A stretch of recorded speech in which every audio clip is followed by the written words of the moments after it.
Hey, welcome everyone. I, Council President Walsh, call the January 13th, 2025 Committee of the Whole meeting to order at 6:30 p.m. As a reminder, we continue to have a remote aspect of the meeting, so some staff or members of the public may be participating remotely. There will be multiple public comment opportunities at tonight's meeting.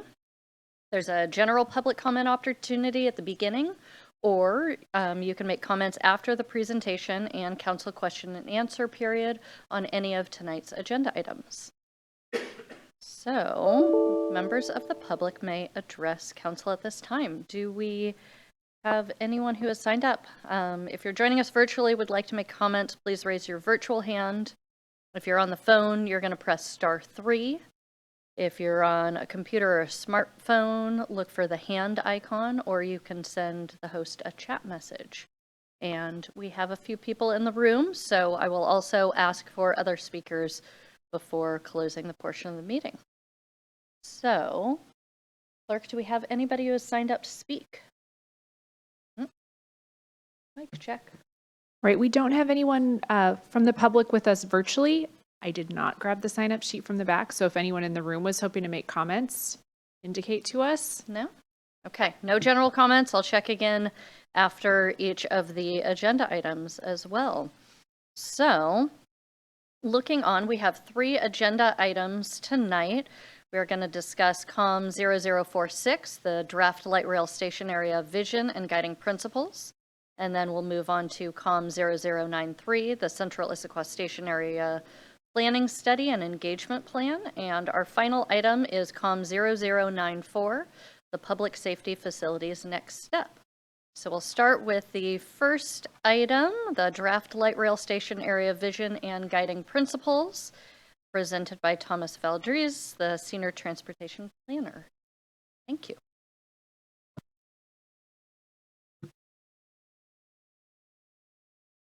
And thank you very much for having me here tonight. I appreciate the opportunity. Just be sharing my screen for a moment.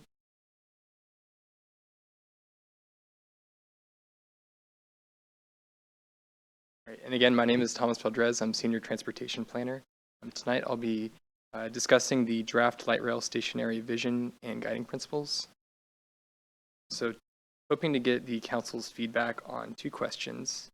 The first is, do you have any feedback on the draft vision and guiding principles, and do you have any changes you'd like to see? And so this is a topic that we've brought to council several times, so just wanted to provide some background information that I'm sure you've seen before. So we have been planning for growth in Central Issaquah for many years. In 2012, council adopted the Central Issaquah Plan. This envisions Central Issaquah to be a very walkable, very more dense area that's transit oriented in development pattern. This green area was designated as a regional growth center by the city and the Puget Sound Regional Council in 2015. And so this is where we're expecting the majority of jobs and housing growth over the next 25 years to be located. In 2016, the King County voters voted in ST3, a ballot measure aimed at expanding mass transit throughout the region, including the development of the ski link, the South Kirkland-Issaquah link extension. In addition to that, there's supposed to be a Central Issaquah station at the end of the line. So we've really been prepping for this. We're expecting Sound Transit to approach the city in 2027. One of the first steps we took, and this was adopted in March of last year, was the development of a planning guide. And so this planning guide talks about the expected timeline for Ski Link, talks about strategic considerations that we're thinking about as we're prepping to discuss with Sound Transit. It also talks about some proactive steps that we've been taking. And so this discussion that we're having tonight is one of those proactive steps. And I just wanted to level set again. This is something I've mentioned previously, but when we talk about the station area, we're really referring to the quarter-mile to half-mile walking distance in the vicinity of wherever that station would be located. So again, the station is TBD. We'll be talking about that tonight. But at this point, we're just sort of talking about the walkable distance around the station. So why are we developing a vision and set of guiding principles? First off, it's called for in the planning guide. This is something that really sort of formalizes the community's vision of what we're hoping to get out of the station area. It can help us prioritize where to put the station, and also its track alignment, so just thinking about where that could go. It also will help us better understand what changes we need to make to fully realize that vision. This can be thought of in terms of land use and zoning changes that could help create that vision around that light rail station. Lastly, I'll just say that having a concrete vision, something that has been adopted and vetted through the community, really does aid in our ability to advocate for our community's interests. This is a very important thing. This is sort of why we're going through all this effort. We really want to document, we really want to go to the community and really vet all the best options so that we have that best option to provide to Sound Transit. So this is the community engagement summary. This talks about everything that happened to create that vision and guiding principles. So just to summarize what's available to you in Exhibit B, we reached out to 75 organizations throughout the community. So this work was done between September 2023 and we can think about today. So we reached out to 75 organizations, just telling them what we're up to, asking if they wanted to get involved. Many of these organizations were interested in getting involved, so we had lots of conversations with them. We held 3 pop-up events over that time period, really just asking people, what their interest is in light rail and things that we should be thinking about around the station location and like vicinity. So again, we had 3 pop-up events. We then used those learnings and built that into a community survey. So we asked many questions about preferences of light rail and like sort of what you in people's experiences, what they like about light rail stations, what they don't like, things like that. So we received 805 responses, which at the time was the most heavily responded survey, only to be eclipsed by the I-90 crossing study that came out shortly after. But this was a really great show, 805 responses. It was taken in English, Spanish, and Mandarin, and it was represented by over 30,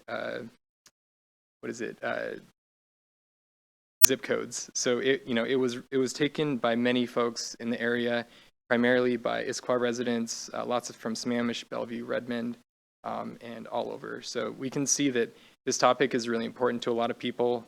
A lot of people come to Issaquah for various reasons, and this is a really important thing that we're doing, and it's really getting traction around the region.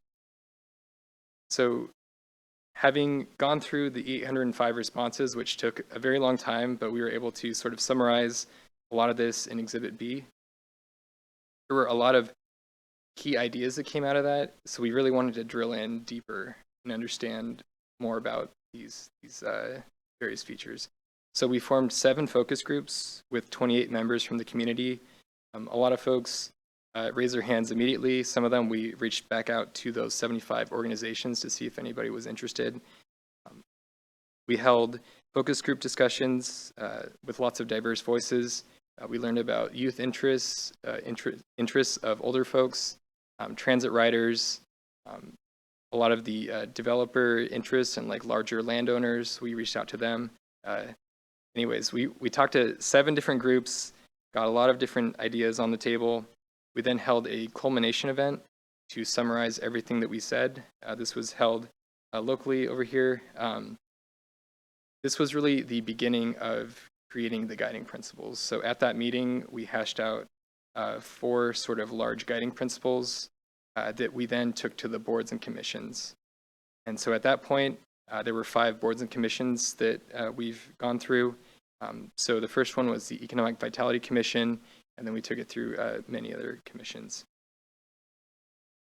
So the version of the guiding principles that you see tonight is the 5th version that we've worked on. So a lot of vetting has gone into it. the community has been really interested in making sure that this is really comprehensive, and we do believe that it is. So I'll just cover very briefly what we have here in the document in Exhibit C. So in this vision statement, it really does summarize the guiding principles. It talks about the station area having seamless accessibility and strong connections to transit and just general multimodal connections. The station should be a catalyst for change in the regional growth center. It should be equitable, and it should be a community hub that is highly walkable. It also has a safe and welcoming atmosphere, and it benefits the entire community. So the first of three guiding principles that I'll talk about is accessibility and connectivity. So this generally talks about the need to have the station area as a local and regional transportation hub, and for it to be strategically located near key destinations. We also talk about the need to have high quality multimodal connections, and that parking is right sized to fit the need without detracting from the walkability that we are looking for and the redevelopment potential of Central Issaquah. The second area is uses and experiences. So this is really talking about the need to have the area being transit oriented in development and to support the overall community well-being with lots of good things to do and places to go. The third and final guiding principle, this is talking about community connections and values. Really, this is focused on ensuring that this is an integral part of the community. It's a celebrated area that people like to go to. It's adaptable to current and future needs. It fosters a sense of pride for the entire city and the community beyond that. It's really a nice place to be. It's meticulously maintained, it's sustainable, it's a safe spot to be. It feels like it's incorporated into the community, and it really does feel like a great spot to be in. So these are generally the guiding principles, and again, they've been developed through many conversations. So just to sort of briefly talk about what was said at boards and commissions, we took the first draft to the Economic Vitality Commission. They really wanted to focus on sustainability and safety, as well as topics such as accessibility to other employment opportunities and right-sizing parking. We took the second version to the Planning Policy Commission. They wanted to emphasize more about housing than was currently there, so that's been added. They talked a lot about balancing walkability with development potential, are some of the key themes that we discussed. We then took the third version to Human Services and Equity Board. They really wanted to add more equity components into the vision and guiding principles. They talked about the importance of safety again. Some of the themes included right-sizing parking and easing congestion, as well as ensuring that decision-making was really clear. Within the vision statement that was provided to them, they mentioned that there was a lot of terms that were great to have, but it didn't seem very, there was no clear direction at that point. So that's something that we've really added. So we're hoping that the document that you see in front of you really does paint the flavor that we're trying to get and really does provide that context that was lacking previously. With the Transportation Advisory Board, they wanted us to double down on that. They wanted us to include peer city examples written within the document. They wanted to talk about the key challenges that we're going to expect in the future, some of the ways that cities have dealt with that, things that we're constantly learning as we discuss with other peer cities, and ways that generally have worked when approaching sound transit. We clarified the role of the vision and guiding principles in terms of how the city can use it to work with sound transit, and we included a discussion on the constraints, acknowledging that the city is working with sound transit. It is not our project, but we do have two great tools to work with sound transit. We have the ability to permit their project, and we have land use components, so we can tell them specifically where light rail is an allowed use or not. So these are really the big tools that we have, and that's been better clarified within the Vision and Guiding Principles document. So hoping that context added a lot to the conversation, but again, are looking forward to your feedback on this as well. So just looking generally at the potential impacts, there's no financial impact or regulatory impact at this point, but what it does is we're formalizing what the community has said, the vision that we've crystallized. It provides strategic guidance for future decision making. We can think of this as our North Star for future decisions. It supports future policy development, such as land use or zoning changes, if we think it would be helpful to achieve that vision. And it aids us in regional collaborations and future discussions with Sound Transit. So at this point, I'll pause here and receive any questions or comments that you have. Thank you. Thank you. Yeah, we'll start with any questions that the Council Committee of the Whole has, and then we'll go to the community. Councilmember Wright. Just a couple of quick ones. One is use the word right-sizing parking. What does that mean? Yeah, that term is open to interpretation. We can crystallize it further if you want. If it's too, yeah. So what we mean by that is essentially providing the parking that we will need without over parking it.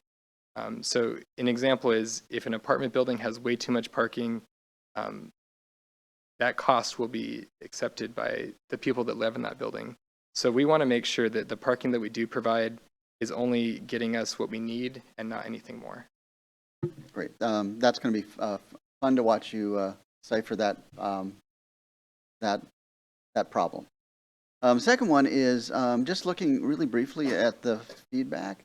Looked like I did see little bits and pieces of conflicting guidance from the various boards and commissions. How are you rationalizing the different, if one says it should be this, one says it should be that, and they're at odds?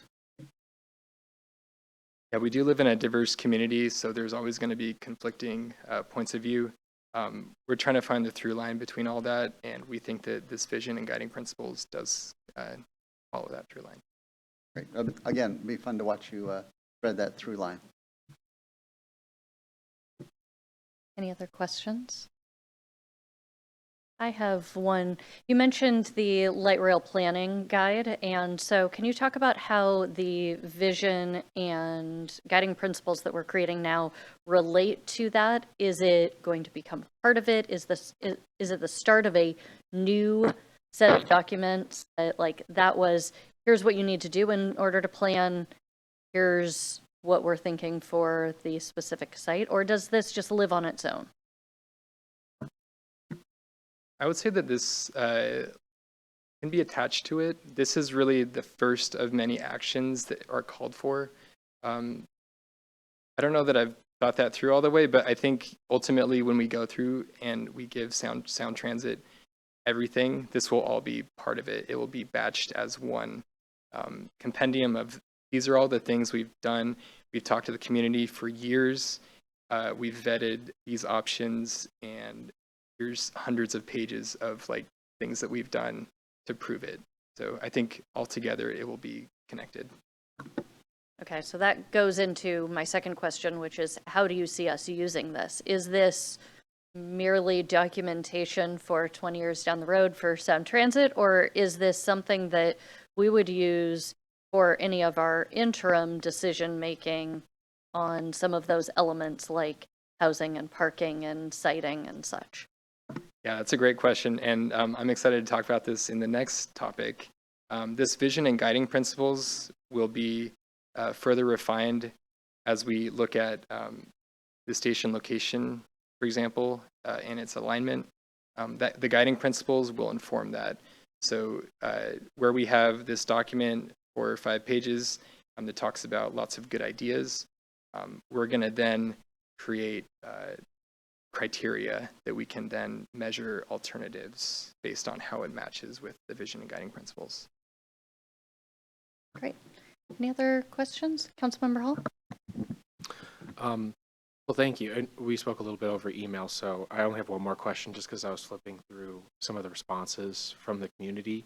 And I'm curious, based on kind of what you've seen in other cities that have been planning for light rail, I mean, flipping through some of the responses, there are actually a lot more like, don't don't put light rail in there than I thought, and some fairly ugly comments too. So I was just wondering, is that common in this process that we've seen across King County?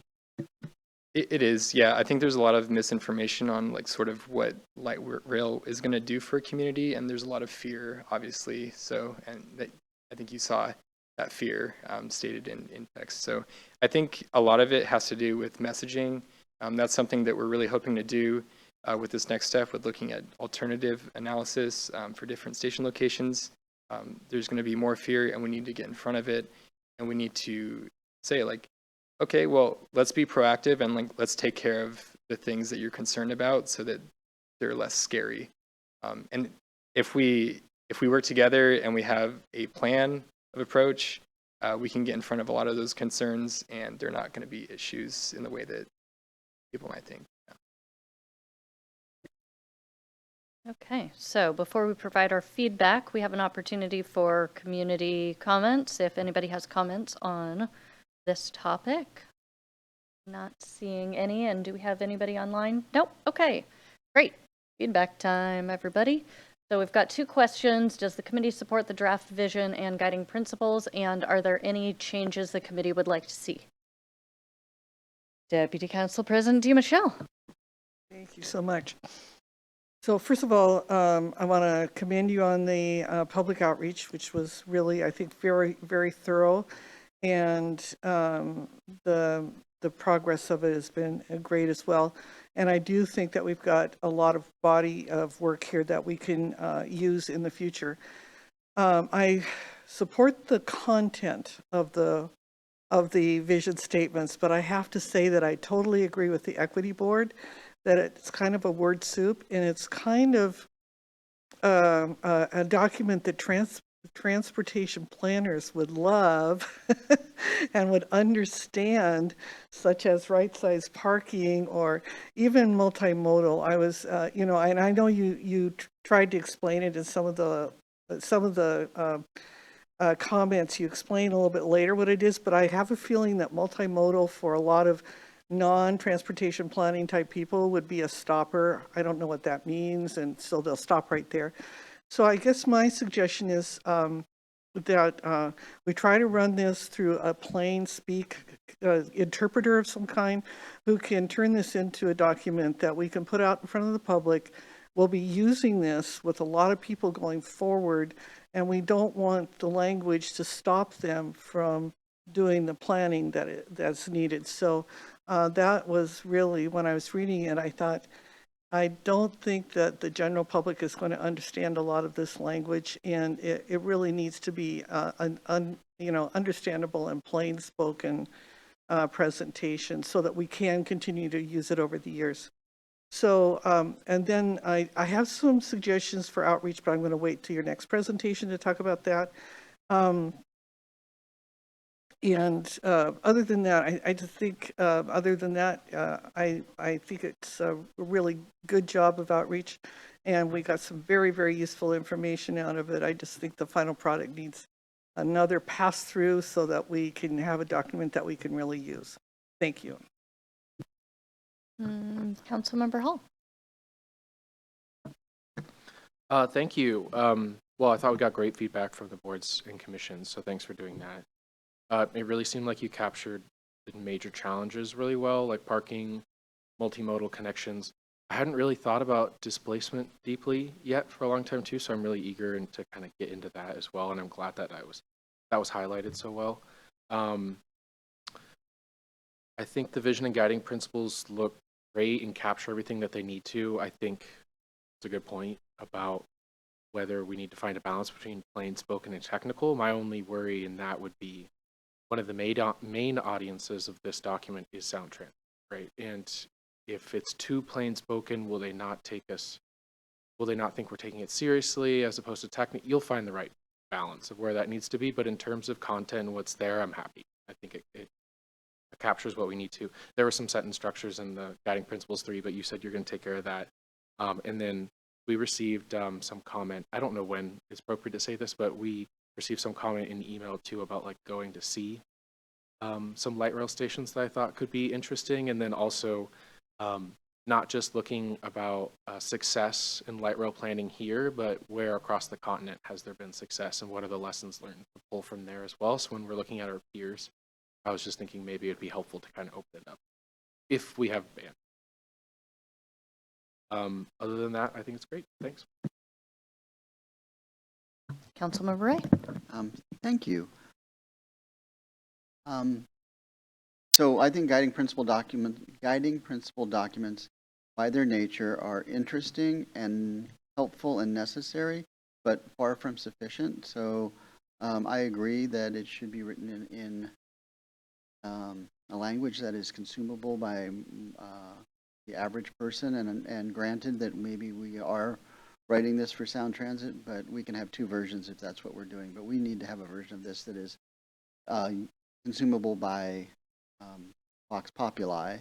And then you know, my big thing is the devil's in the details here. I mean, these are great, and we can use it to guide the ship, but the ultimate thing is there's a lot of ambiguity in guiding principles that if we do move forward with this, is going to have to be driven out of the process. So, you know, as it stands and as a first step, great. Lots left to do.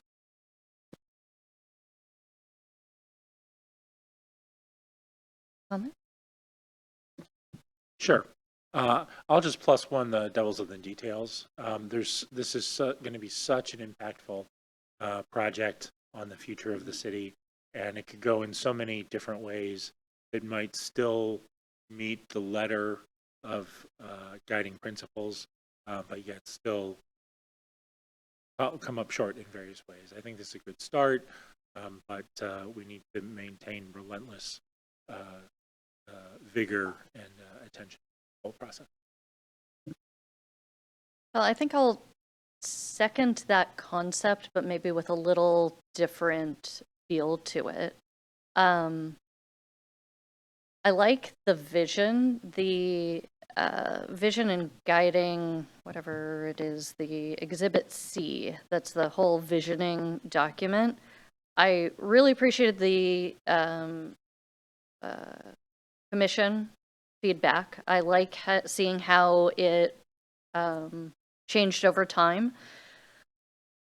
I really like that you've put in there the conflicts and the challenges, but it feels unbaked for me because I don't know what to do with that as a policymaker. It feels like I'm left with recognizing that there's really big conflicts in these decisions, and that doesn't leave me with a clear vision. And in some cases, it feels like the learning from peer cities leans one way out of those conflict areas, which I didn't necessarily see that conclusion coming from the feedback that was received by the community. So I think there's some assumptions and biases in there, which is natural, but I don't think we are plainly stating this is the conflict, this is the challenge, and this is the direction that we're going to go as a city. And maybe that's because we haven't resolved that, but it feels undone to leave it like this without making a statement about either this is where we're going or here's how we're going to make the decisions about these conflict points. Because otherwise it feels like we're trying to thread many needles and trying to come up with something that's going to solve all of the problems, and that's inherently impossible. So I think I would like us to come across with a little bit more either clarity or recognition that this is a problem and here's how we're going to solve it. Because again, without that, I feel like I just have a really hard time utilizing this document in order to make those types of decisions. So, anybody else? I know we've got another portion of this topic coming up, so it's possible that some of the pieces will come through at that. So the direction that you needed was, does the committee support the draft vision? Are there any changes? So it sounds like maybe some comments about changes to how plain spoken it is. I had some comments about how are we going to utilize this, and does this leave us with a little bit of conflicts? We had a lot of comments about, devil's in the details, and ultimately there's a lot that's left undone with just this vision statement. Does that give you everything that you need, or are there any questions? That gives me plenty. Yeah, thank you. I appreciate it. Okay. City Administrator. And Council President, before we move on, Thomas, what's then the next steps? We'll come back to the council with a revision. What's an approximate time frame? Yeah, we'll come back with a revision. I was slated for 2 weeks from now, but I will need more time. So I will come back to full council in February. So the question back to the council then, we were planning on bringing it back next stop to full council. Are you okay with that, or would you like it back at a cow? From the budget discussions this year, the administration feels it's really important to have the full council deal with light rail issues versus committee. So if you'd like to talk more, we probably would bring it back to a cow before it would come back to the council. That'd be my sense from your comments this evening. I wouldn't mind seeing it come back to a cow. I think there were enough questions that could go in a lot of different directions. Having another turn as a group would be good. Great. So we'll see. We'll talk internally. If we can do it in February, great. If not, you'll see tomorrow. Sounds good. Well, then, Thomas, I think you're staying up there for the next item, which is COM 0093, the Central Issaquah Station Area Planning Study and Engagement Plan. So you've done a lot of engagement, and now you're planning to do way more engagement. So talk about it. Yeah, and I'm very excited to talk about this. It's a very lovely project to work on.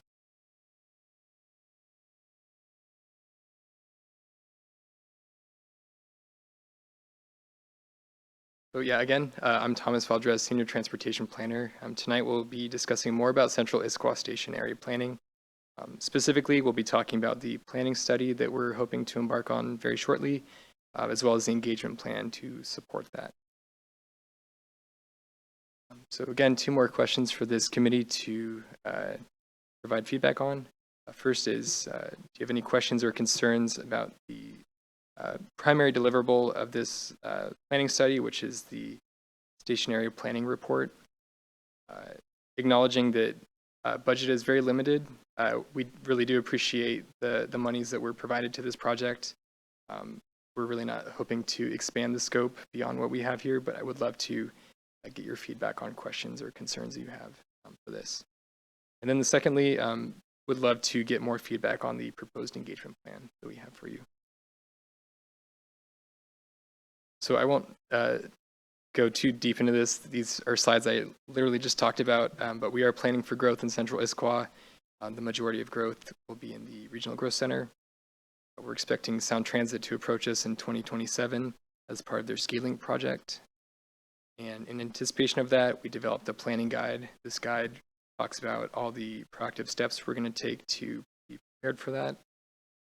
And we just talked about the vision and guiding principles, which will be fed into our planning study. The guiding principles will be the North Star. It will help with alternatives development and looking at how each alternative can be matched to criteria that we will develop. So here's the proposed timeline for the study. We're hoping to put a request for proposals out in February or March, getting a consultant on board to support this project, and kicking off in April or May.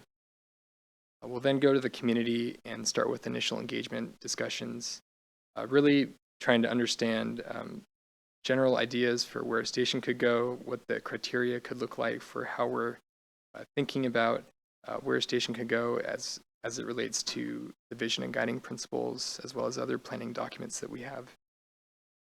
In Q1 and Q4, we will develop that criteria based off the vision and guiding principles. We'll talk about that through boards and commissions, as well as other community events, which I'll talk about in a moment. In Q4 2025 to the first quarter of 26, we'll start looking at some of these alternatives, 4 of which were initially very high level developed within the light rail planning guides. So we'll look at those 4, and we're hoping to potentially look at a couple more depending on discussions that we've had at that point. We're then going to just refine these ideas a little bit in the first quarter of 26, and hopefully would love to adopt that locally preferred alternative towards the end of 2026, just in time for those discussions that we anticipate with Sound Transit in 27.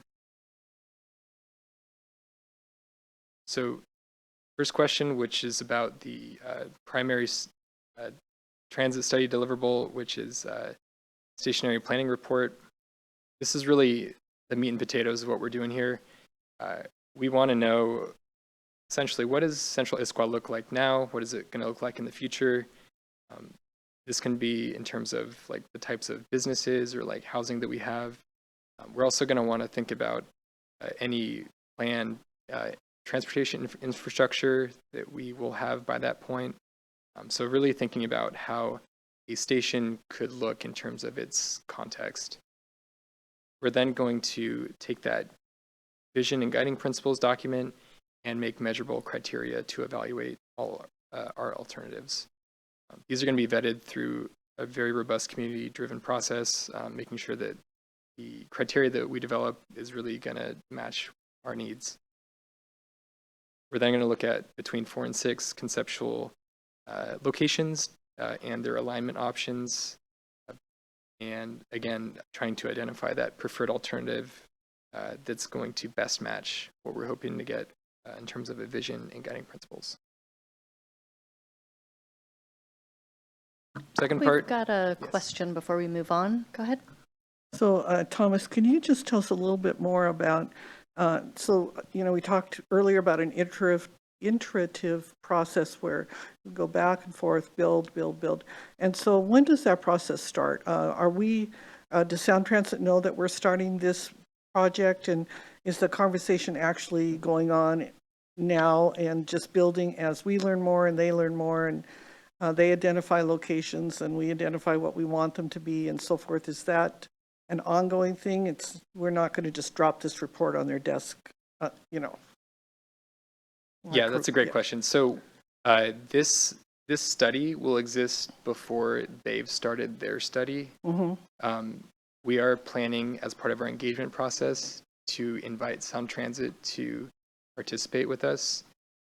We have a pretty good working relationship with them at this point. We also want to talk to WashDOT, the Washington Department of Transportation, as they have the right-of-way for I-90 and SR 900. We're going to talk to all the major, players, King County Metro, Puget Sound Regional Council. We're going to want to talk with all of them. In our approach, we're hoping to have those conversations and like bring them along through the process. But just to sort of summarize my thoughts here, that preferred location will not be something that I assume Sound Transit will be working with us on, other than they will provide general information on whether or not a location is like completely ridiculous or it's not. They're not going to really work with us in terms of like, is this a good option for Issaquah? That's for us to work through. We will give that to Sound Transit in 2027, and they will add that to their list of options that they're going to independently look at.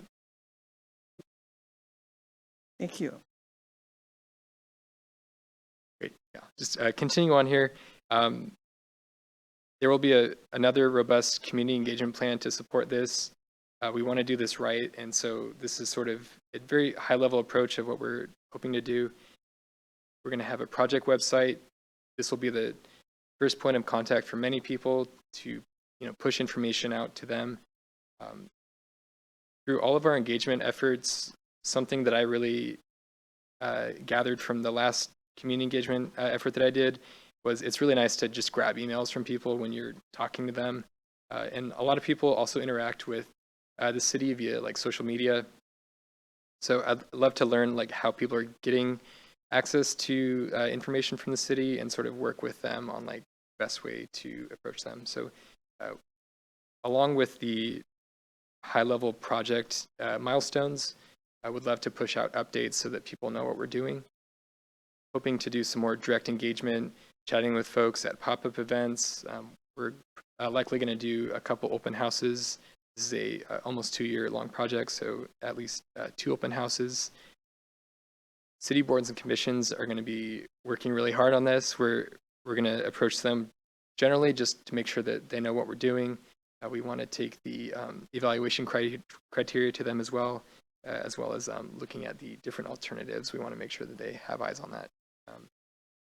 The committee of the whole, I have a slide to talk about touch points, but essentially committee of the whole is going to be brought through this whole process. We want to make sure that you all are involved. You know what the latest is with this project, and ultimately we're hoping to have another summary report, just really compiling everything that we've done. This will be a very extensive document that will just add more to the validity of the process that we're doing. So again, really appreciate the budget that we were given for this project. It's a very important project. It does inform future amendments to key planning frameworks. So we will be amending the light rail planning guide. This will also be locally preferred alternative will be incorporated into the mobility master plan. It will also be incorporated into the comprehensive plan. So this is really going to make a lot of changes with key foundational documents. Again, it strengthens our ability to advocate with Sound Transit by doing this, and it's going to lead to future policy changes with respect to zoning and land use. So key council touch points. I'm here today talking about the scope of work and engagement plan, hoping to approach again in Q4 with evaluation criteria that we can work through.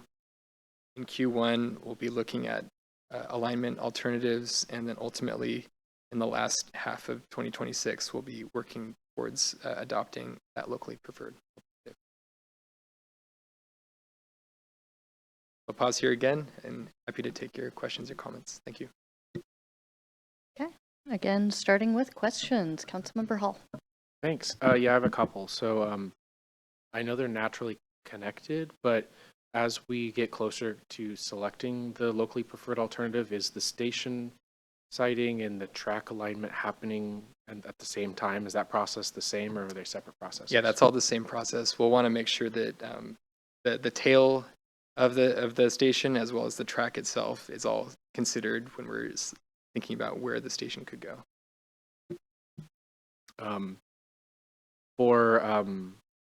Now I'm kind of switching gears into public engagement. It's a community survey year, right?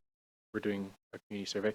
Is it possible to have kind of focused questions around light rail in our community survey? Or I know we've talked about the community survey before, city administrator, and sometimes there's value in like not changing it. So year over year you see any changes and things, but just curious if we could have anything in there. Councilmember Hall, members of the council, I don't know that we know what we would ask at this point. So, as we go through this process, if it makes sense to do a broad community survey regarding options, we can certainly do that. Perhaps 2 years from now, it may make more sense to incorporate something. But at this juncture, and we're almost out the door with the 25 survey. So, and I'm not sure what we would ask other. No, that's a really fair point. Yeah, and it is kind of early. So, okay, got it. That answers my next question then. Too, so, thanks. Deputy Council President DeMichelle. Yeah, in the list of groups that we're going to contact through the process, there's one that says neighboring communities, and I'm wondering how we're going to select those. I saw kind of a list, and I thought, well, that's a pretty broad list. Are we looking at that strategically in terms of who's going down, I-90 to North Bend and Snoqualmie, or are we just going to put like a net out to all of our neighboring communities? And are there any communities that really aren't contiguous with us that would also be impacted by this project?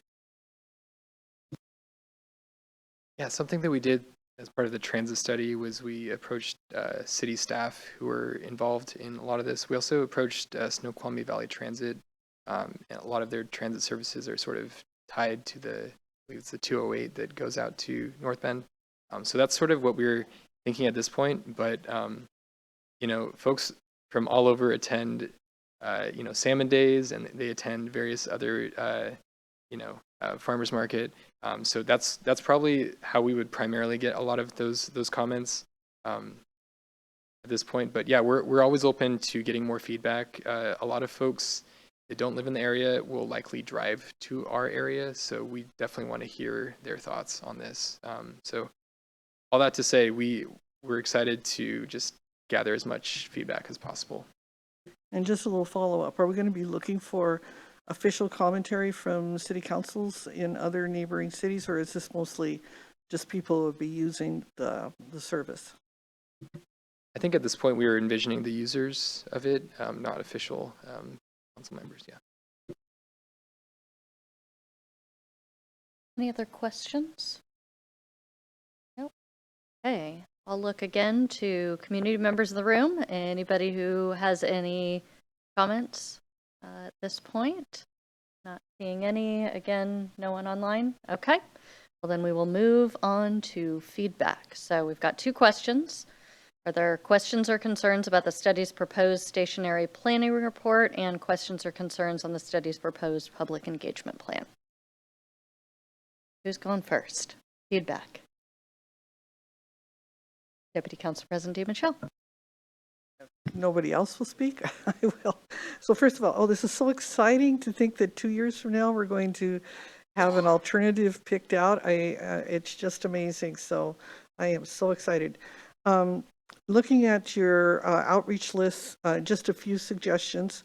I did notice under the human services and faith-based groups that we have, you know, we are outreaching to MAPS, which is the Muslim area of Muslim of Puget Sound, and then St. Joseph's and Catholic Community Charities. But I'm wondering if we could also reach out to, we have a large Hindu population in our area. We've got 2 Jewish synagogues that are close.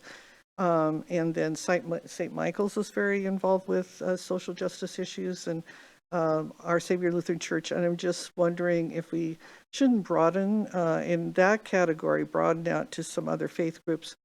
There is a group called the East Side Interfaith Social Concerns Council, and I can get you there an email there, and that would be a really efficient way of maybe getting the information out to those groups, so you don't have to go chasing a long list of churches. So, and similarly, I was going to suggest that you include the Issaquah Nurturing Network on that list as a good way to reach human services providers. So those would be my suggestions. I don't have any concerns about you're doing a good job on this planning. I think it will be done very well, just as the last was. I am looking forward to hearing what everybody has to say, and I'm just thrilled that we're this close to getting to a preferred alternative. So thank you. Any other feedback?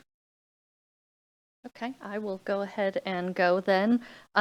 First of all, I think this document is great. This is kind of what I wanted to know, what the $200,000 was going to be used on. And so this provides a lot of clarity compared to what we had in our budget period. One piece of feedback, I saw the school district there as part of the youth provider, but they're also one of our largest business. And so I think it would be important to also include them in there. I think that's particularly important because they have a diverse set of staff that are going to multiple locations. And so that perspective might be useful there. I really like seeing the potential groups and kind of what the conversations are designed to key up there. And then I think what I would like to know coming out of that is kind of what is the report back cycle on this? And is there kind of a midpoint where it comes back to the commissions or like a conversation there, or is the goal to kind of have a larger period where you talk with everyone and then synthesize it and bring it back? I just want to make sure that there aren't questions that are missed in that conversation that might be brought up if some initial feedback is brought forth. So, okay. Anybody else? We're speeding through this. So I guess having only 5 members up here does make it a little bit quicker on this time, but do you have the feedback you need? I do. Thank you very much for the time. Appreciate Okay. it. Fantastic. And looking on, Autumn, you are up next. We've got COM 0094, the Public Safety Facilities Next Steps, and presented by Autumn Monahan, our Administrative Services Director. Thanks.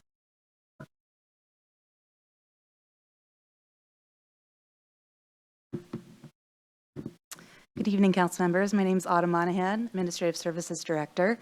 Happy to be before you tonight to talk about my favorite subject, public facilities. So purpose of tonight to provide proposed next steps for our public safety facilities work and receive your feedback. Specifically, the direction we're looking for is confirming a community task force work plan for the year, which would include focus on police station renovations, community needs for meeting space, city hall space planning, and then long-term plans for council chambers. So we were before you late last year with a proposal that included leasing space at King County District Court for our municipal court, relocating city council chambers to a new location, renovating our police building, in the near term leasing space for City Hall so that we could clear out that building just for police, and long term look to either build a new City Hall, perhaps at the current station of Fire Station 71, or to buy and renovate if good options came available on the market.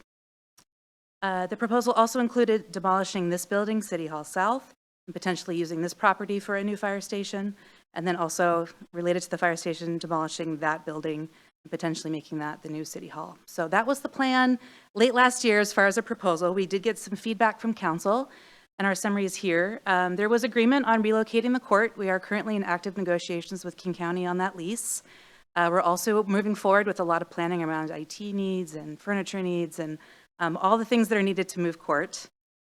Further assessment is needed on relocating of city council chambers, an agreement on the urgency and priority of police space and functional needs, a desire for a clear vision and long-term plan for City Hall, an interest in expansion of a potential bond package to include other community facility needs, a need for community engagement, extensive engagement, including recommendations from a diverse community task force, and then mixed thoughts on next steps for a new fire station in 71. So we're here tonight with some proposed next steps. That includes finalizing a lease for court. I'll be before you hopefully very soon as we finalize those negotiations with King County for a lease. Also come back to you fairly soon as well with some short-term options for relocating council chambers. We would like to vacate this building as it has a lot of outdated facility needs. So we're hoping to vacate this building soon. Since our last council briefing, Eastside Fire and Rescue membership has discussed some potential organizational changes, which could impact the future responsibility of fire infrastructure and facilities. Those are some important discussions coming up that will take some time. So we want to ensure we're aligned long-term with what's next with Eastside Fire and Rescue. So that said, administration is recommending that we pause work on further assessing next steps for Fire Station 71 at this time, and instead focus on space needs for the community, as well as police and City Hall. And then finally launching a community task force this year that would help us in refining some options moving forward. So our community task force, the idea is that it be appointed by the mayor. We have a lofty goal of hopefully getting up to 23 members. We will do our best in all of our outreach to get a very diverse group. I have a long list, all based off of our engagement toolkit of different groups that we can reach out to see who is interested in participating. We hope to form this group in February, so next month, meeting approximately 6 times this year. We'd like 2 co-chairs just to help in carrying that load as well as backing each other up on meetings. We'd also love some city council representation similar to the strategic plan task force. That was really helpful for some council members to be a part of that process. And we would kick off the community engagement with this recruitment process and then continue it throughout the year as we're working with this task force. So all of our meetings would be very much promoted and open to the public for folks to join. So the focus of this task force would include reviewing all of our work to date on the city's facility needs. We've done about 2 years now of research. We have plenty of data and information to share with this community group. And then prioritize our identified facility needs, refining our long-term plans, evaluating options for a potential ballot measure, providing feedback on community engagement, both as we go through this process this year and then moving forward, and then delivering recommendations to the mayor, since it's a mayor-appointed task force, but then also to the city council for further review. So the timeline would be that we put together this task force in Q1. As like I said, first meetings would really be a review of our work to date, as well as some group visioning. We would also be further refining our space needs. So we are hiring a consultant called DLR Group, which has extensive experience specifically in public safety facilities planning. We're really excited to work with them on refining our design and the work we've done to date on our space needs. They have a lot of experience on best practices, especially with police stations. Then presenting a final municipal court lease to City Council.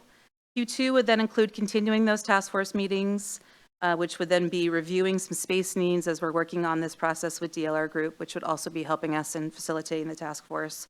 Getting into that prioritization, continuing the community engagement. By Q2, we hope to be moving municipal court and presenting you with some short-term options for council chambers. In Q3, then, the task force would develop its recommendations for delivery to the mayor and council.